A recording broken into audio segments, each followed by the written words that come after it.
Praise the lord. ఈ దిన దేవుని వాగ్దానము. శాంతి మీకు అనుగ్రహించి వెళ్ళుచున్నాను, నా శాంతినే మీకు అనుగ్రహించుచున్నాను. లోకమిచ్చినట్లుగా నేను మీకు అనుగ్రహించుట లేదు. మీ హృదయమును కలవరపడనీయకుడి, వెరవనీయకుడి.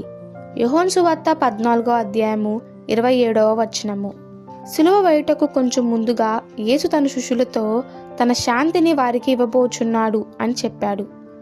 ఆయన పునరుద్ధానమైన తదుపరి వారికి మరలా కనబడి వారితో ముందుగా మీకు సమాధానం కలుగునుగాక అని ప్రక్కకు చూపి మరలా మీకు సమాధానం కలుగునుగాక అని చెప్పాడు.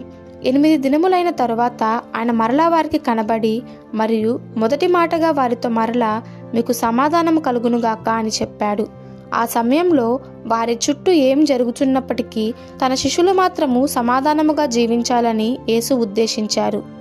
ఆయన తన శిష్యులకు కానీ మనకు కానీ చెప్తున్నదేమిటంటే, మిమ్మును మీరు ఆందోళన చెందనీయవద్దు, చింతపడవద్దు మరియు కలవరపడవద్దు.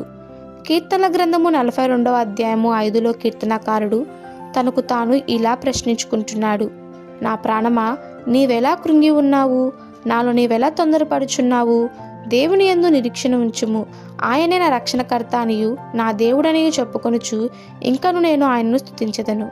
మనలో చింత, కలవరము, కృంగిపాటు లేక అంతరంగంలో అశాంతి మొదలైనప్పుడు మన రక్షణకర్తయు మన దేవుడైన ప్రభునందు నిరీక్షణ ఉంచి ఆయన కొరకు కనిపెట్టుకొని ఉండాలి. ఆయనే మన సహాయము, ఆయనే మన దేవుడు.